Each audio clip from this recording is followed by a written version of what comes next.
Acho que eu já falei isso no vídeo anterior sobre Majide Watashi, mas só pra relembrar, eu vou prolongar a série por mais um tempo e hoje eu vou começar a falar sobre as garotas da Visual Novel, com talvez um ou dois vídeos pra cada uma das garotas. Se você não viu os vídeos anteriores desta série sobre a Visual Novel de Majikoi, o link da playlist estará na descrição. E caso queira apoiar o canal com algo além de sua inscrição, considere virar um membro, eu agradeço muito seu apoio. Mas bem, hoje estou aqui para falar sobre minha garota favorita da obra, que é a Momoyo Kawakami. A ideia deste vídeo não será detalhar linha por linha de sua rota, e sim ir direto nos pontos mais importantes e comentar um pouco sobre sua personalidade e poderes também.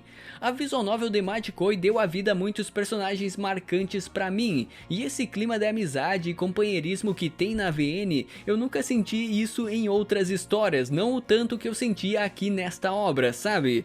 Por isso eu quero passar um pouco dessa experiência pra vocês. E a personagem que mais bateu com o meu gosto foi a Momoyo. Esta heroína nasceu na família Kawakami do templo Kawakami, na cidade de Kawakami, sim, tudo Kawakami. Ela é neta do Tenshin Kawakami, que é conhecido por ser o mestre em artes marciais mais forte do mundo, além de ser filha de duas pessoas com origem nas artes marciais também. A Momoyo foi criada em volta desse ambiente de lutas e foi treinada para suceder seu avô como grande mestre do templo Kawakami. Fora que esta heroína nasceu com uma força sobrenatural e apta para o uso de habilidades envolvendo o Ki, coisa que tornaram ela conhecida como uma super-humana, assim como o avô dela. E por conta dessa força sem igual, a Momoyo sempre foi muito admirada e temida desde jovem, coisa que até mesmo dificultou sua relação social com as crianças da idade dela na época.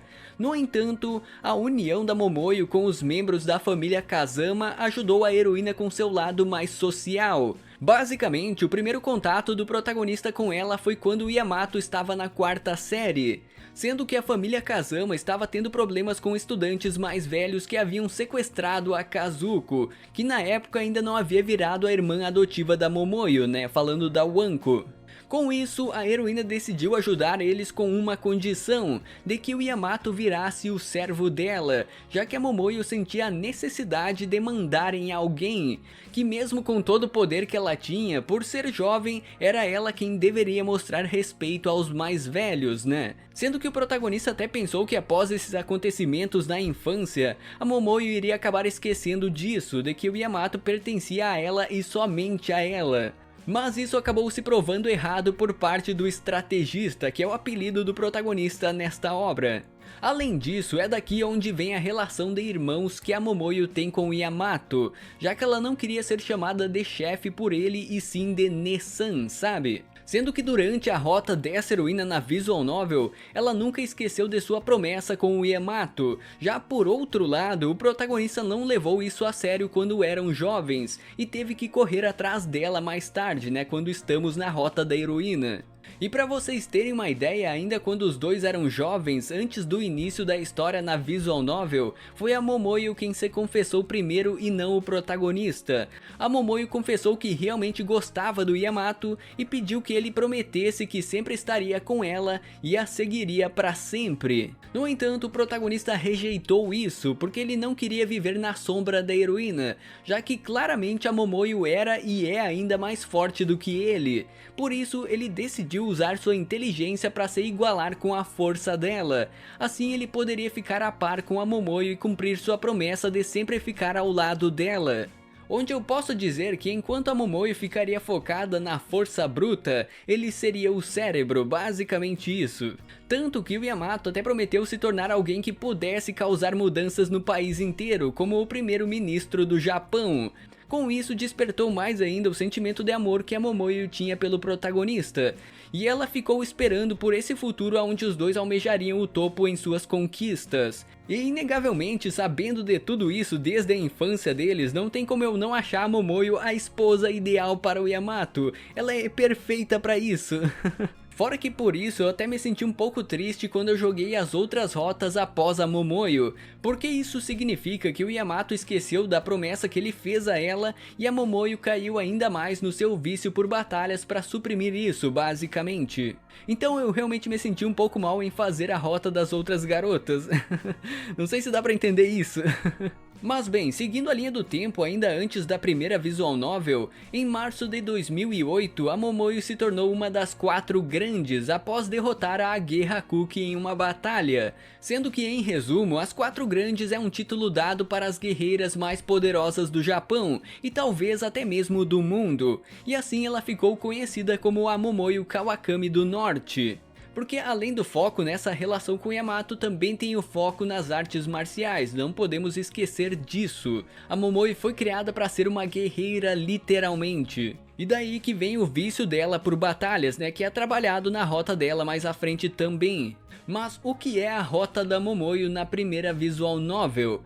Quando conseguimos acesso à rota dela, o Yamato acaba se declarando para a heroína e sendo rejeitado no mesmo instante, já que ele havia esquecido de sua promessa dos dois almejarem o topo, de seguirem esse caminho estando no mesmo parâmetro, sabe? Por isso, nessa rota o protagonista precisa se demonstrar um homem digno de ficar ao lado dela, precisa fazer a Momoyo notar ele como um homem realmente. E é até por causa disso que a Momoyo vive dando em cima das garotas durante a história, porque ela nunca encontrou um homem que valesse a pena perder o seu tempo, e o único com quem ela gastaria tempo era o Yamato, obviamente. E durante a rota nós temos escolhas desde preparar o melhor encontro possível para agradar a Momoyo, a até mesmo acertar as respostas em uma prova para ter um final 100% com a heroína, já que o protagonista precisa se mostrar alguém capaz de estar ao lado dela, e isso usando sua inteligência e não força física, já que o Yamato não é um lutador assim como a heroína. Por fim, para fechar sua rota, a Academia Kawakami realizou uma batalha entre duas equipes, envolvendo a equipe da classe F versus a equipe da classe S. E eu não vou entrar em detalhes porque é mais prazeroso você conferir tudo jogando a visual novel, mas o que eu posso dizer é que sempre teve um atrito entre essas duas classes no colégio Kawakami, e como essa academia tem o costume de resolver tudo através de batalhas ou desafios, daqui surgiu a ideia de usar a guerra Kawakami para resolverem esses conflitos. E essa batalha não envolveu apenas as duas classes, e sim a academia inteira, já que as duas equipes poderiam pegar pessoas que não estavam no mesmo ano do colégio para participarem, sabe? Mas onde entra o Yamato e a Momoyo aqui neste arco? O protagonista ficou encarregado de ser o estrategista da equipe da classe F, enquanto isso a Momoyo resolveu se juntar à classe S, porque assim, se o Yamato derrotasse a classe S, ele estaria derrotando a Momoyo, e como consequência provando ser alguém digno do amor dela e de sempre estar ao seu lado. Falando sobre a batalha em si, no seu clímax, a classe F conseguiu vencer usando as táticas do protagonista, que organizou bem os esquadrões e previu muitas táticas do inimigo.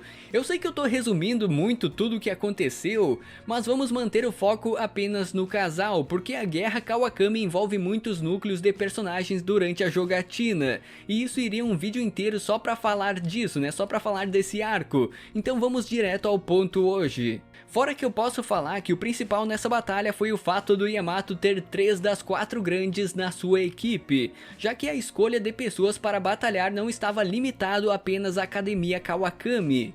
O Yamato convenceu a Yuki do Oeste, a Age Hakuki do Sul e a Otomo Kurogane do Leste a participarem da batalha e enfrentarem a Momoyo, porque assim o protagonista iria conseguir tempo para roubar a bandeira da equipe adversária e por fim vencerem a guerra Kawakami, que foi o que aconteceu. Assim provando para Momoyo que ele poderia derrotar ela mesmo sem ter toda a força que a heroína tinha. E para finalizar, após o Yamato se confessar novamente, a rota acaba e libera um after story nos extras da visual novel, que é onde tem as cenas mais 18 e a interação deles namorando, algo que deu um excelente fechamento de arco para a Momoyo, onde ela conseguiu superar seu vício por batalhas graças a essa relação amorosa com o protagonista. Dito tudo isso, na próxima próxima parte desta série eu ainda vou me manter falando sobre a Momoyo, para adicionar mais algumas informações, principalmente para tentar mostrar o quão poderosa ela é, já que vamos falar também sobre seus poderes. Como a ideia não é resumir linha por linha de como foi as rotas, o mínimo que eu posso fazer é adicionar algumas informações extras, para vocês entenderem o tanto de vida que tem esses personagens, e que vale muito a pena jogar essa visual novel. Mas por hoje é isso, inscreva-se, confira o sininho, vire membro e até uma próxima!